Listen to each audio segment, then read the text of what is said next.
स्वागत है आप सभी का आपके अपने चैनल पर। और आज की इस वीडियो में हम कुछ रिपीटेड प्रीवियस ईयर क्वेश्चंस को देखेंगे जो कि बार बार आपके एग्ज़ाम में पूछे गए हैं। पहला प्रश्न है, आरटीआई का फुल फॉर्म क्या है? Option A right to intelligence, option B right of information, option C right to information या option D right for information. इस प्रश्न का सही जवाब हो जाएगा option C right to information, सूचना का अधिकार। आरटीआई का फुल फॉर्म होता है सूचना का अधिकार। ठीक है, आगे देखेंगे। प्रश्न संख्या 2 है, मानवाधिकार दिवस कब मनाया जाता है? ऑप्शन ए 8 मार्च को, ऑप्शन बी 5 जून को, ऑप्शन सी 1 दिसंबर और ऑप्शन डी है 10 दिसंबर को। इस प्रश्न का सही जवाब है ऑप्शन डी 10 दिसंबर को मानवाधिकार दिवस मनाया जाता है।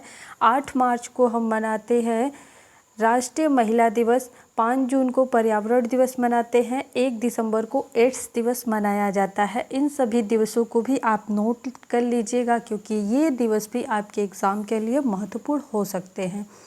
आगे प्रश्न देखेंगे।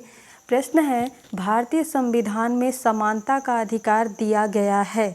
ऑप्शन ए है आर्टिकल 14 से 18 तक, यानी कि अनुच्छेद 14 से 18 के बीच। ऑप्शन बी है आर्टिकल 12 में, ऑप्शन सी आर्टिकल 19 में, ऑप्शन डी है आर्टिकल 13। इस प्रश्न का सही जवाब हो जाएगा ऑप्शन ए आर्टिकल 14 टू 18 जो है समानता का अधिकार दिया गया है भारतीय नागरिकों को।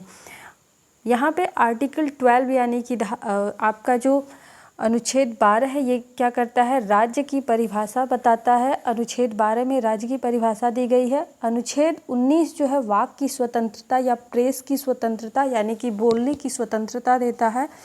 और आपका अनुच्छेद 13 जो है ये मौलिक अधिकारों का संरक्षण का अधिकार है। तो ये सभी पॉइंट्स भी आपको याद रखने हैं। आगे देखेंगे, सत्यमेव जयते कहाँ से लिया गया है? ऑप्शन ए रामायण से, ऑप्शन बी पुराणों से, ऑप्शन सी मुंडक उपनिषद से और ऑप्शन डी है संविधान से। यहाँ पे सही जवाब हो जाएगा ऑप्शन सी मुंडक उपनिषद से लिया गया है सत्यमेव जयते। बहुत ही इम्पोर्टेंट प्रश्न है ये।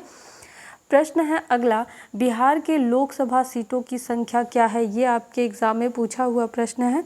ठीक है, यहाँ पे बिहार के लोकसभा सीटों की संख्या कितनी है? बिहार के लोकसभा सीटों की संख्या है 40। ऑप्शन बी सही हो जाएगा। यहाँ पे दिया है 48, तो 48 है आपका महाराष्ट्र का और 25 है आपका आंध्र प्रदेश के लोकसभा सीटों की संख्या। उत्तर प्रदेश के अगर लोकसभा सीटों की संख्या की बात करें तो उत्तर प्रदेश में 80 सीटें हैं। इसे ध्यान में रखिएगा क्योंकि आप यूपी एग्ज़ाम दे रहे हैं तो यहाँ पे इससे क्वेश्चंस रिलेटेड पूछी जा सकती हैं। अगला प्रश्न है, ताजमहल कहाँ स्थित है?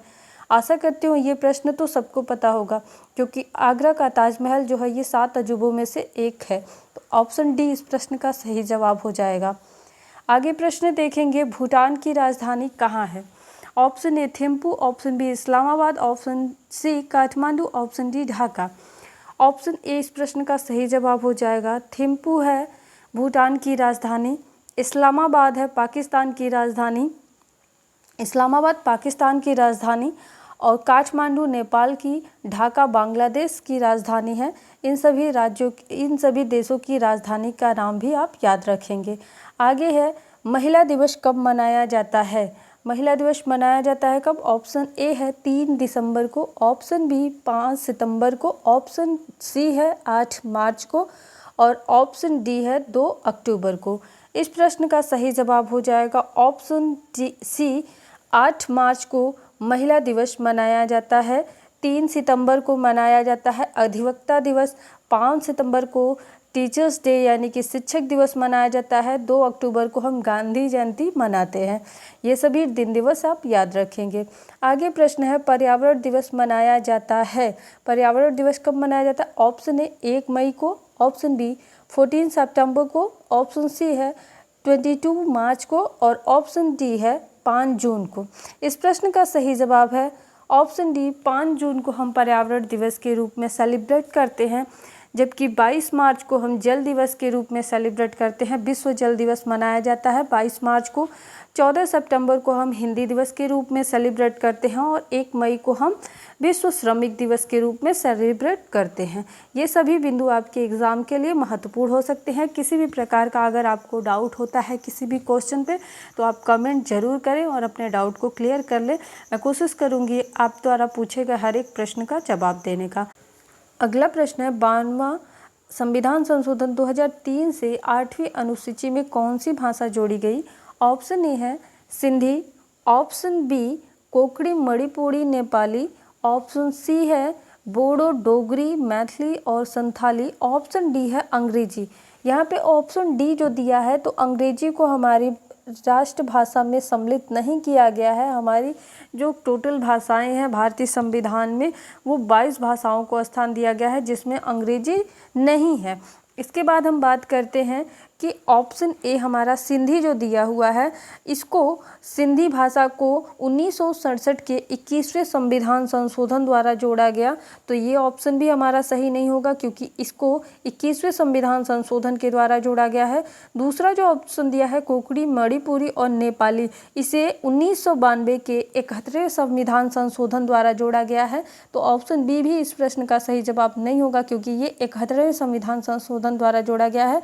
तो इस प्रश्न का सही जवाब हो जाएगा ऑप्शन सी 52वां संविधान संशोधन 2003 के माध्यम से 8वीं अनुसूची में बोडो डोगरी संथाली मैथिली इन 4 भाषाओं को जोड़ा गया है और इन भाषाओं को लेकर के टोटल कितनी भाषाएं हो गई? 22 भाषाएं हो गई। चलिए आगे देखते हैं कुंभ मेला कहाँ आयोजित नहीं होता है या कहाँ नहीं लगता है। कुंभ मेला के विषय में पूछा है।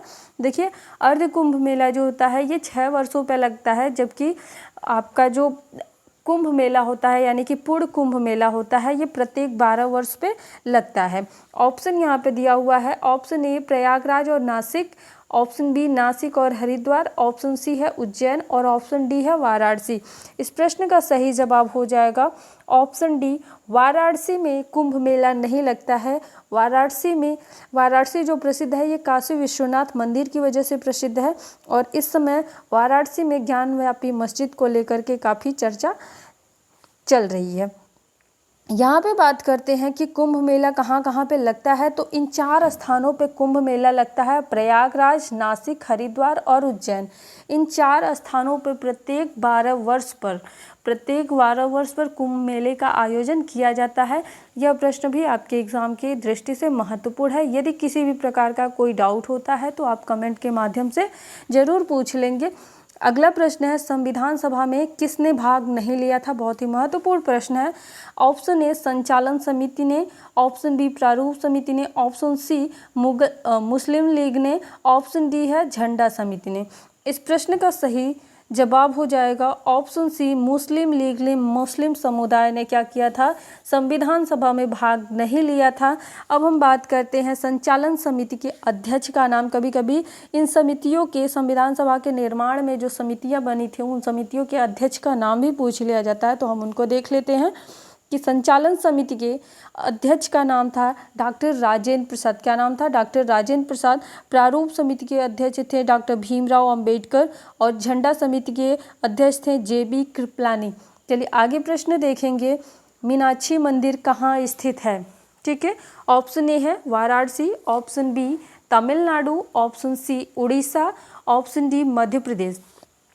इस प्रश्न का सही जवाब हो जाएगा ऑप्शन बी, तमिलनाडु के मदुरई जिले में मीनाक्षी मंदिर स्थित है। वाराणसी की अगर बात करूँ तो वाराणसी प्रसिद्ध है काशी विश्वनाथ मंदिर की वजह से।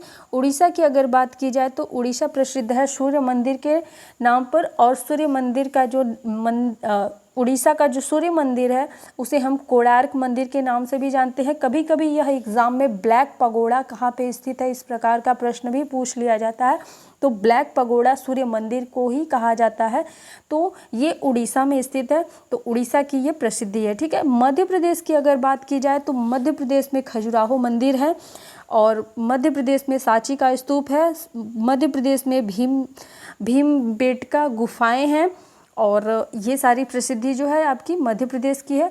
तो आगे आप लोग अगला प्रश्न देखेंगे अगला प्रश्न है, उपराष्ट्रपति को उसके पद से हटाया जा सकता है? ऑप्शन ए राष्ट्रपति द्वारा, ऑप्शन बी राज्यसभा द्वारा, ऑप्शन सी राज्यसभा के निर्वाचित सदस्यों द्वारा तथा लोकसभा के सामान्य बहुमत से प्रस्ताव पारित होने पर।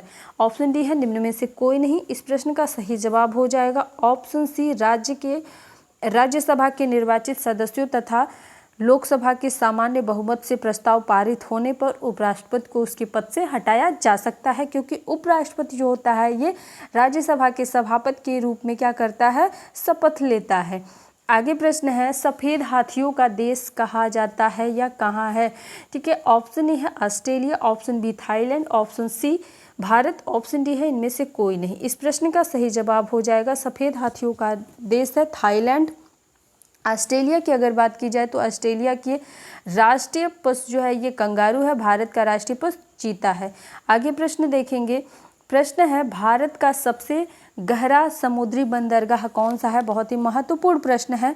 ऑप्शन ए तमिलनाडु का एनोर बंदरगाह, ऑप्शन बी विशाखापत्तनम बंदरगाह, ऑप्शन सी है चेन्नई बंदरगाह, ऑप्शन डी इनमें से कोई नहीं।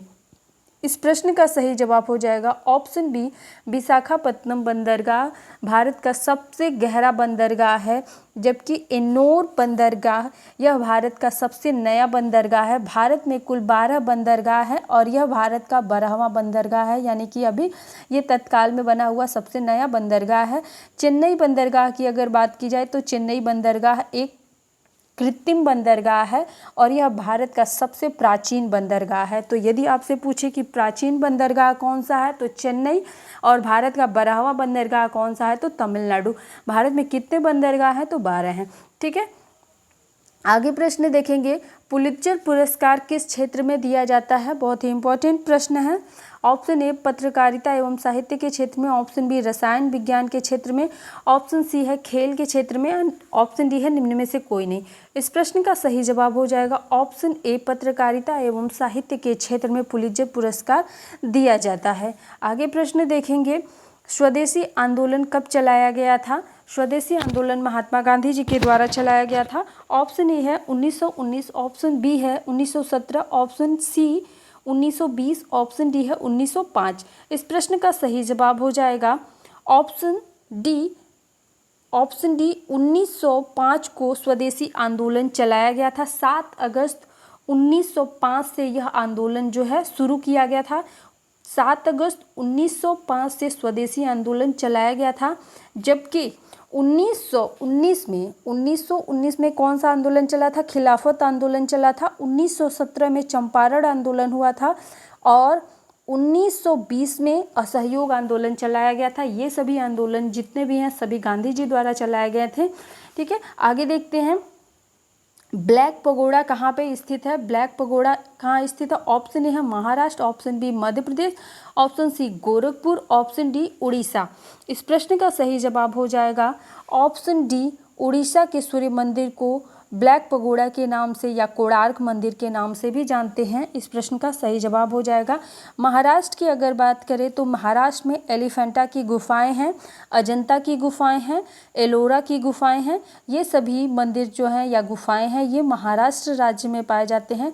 मध्य प्रदेश की अगर बात की जाए तो मध्य प्रदेश में खजुराहो मंदिर, सांची स्तूप, भीमबेटका की गुफाएं ये सभी मध्य प्रदेश में हैं। गोरखपुर की अगर प्रसिद्धि की बात की जाए तो गोरखपुर प्रसिद्ध है गोरखनाथ मंदिर के नाम से। ठीक है, आगे देखते हैं प्रश्न, गणपति महोत्सव किस महापुरुष ने प्रारंभ किया था? ऑप्शन ए बाल गंगाधर तिलक ने, ऑप्शन बी लाल बहादुर शास्त्री ने, ऑप्शन सी नरेंद्र मोदी ने, ऑप्शन डी राजा राम मोहन राय ने। इस प्रश्न का सही जवाब हो जाएगा बाल गंगाधर तिलक जी ने गणपति महोत्सव का शुभारंभ किया था। इस प्रश्न का सही जवाब है ऑप्शन ए।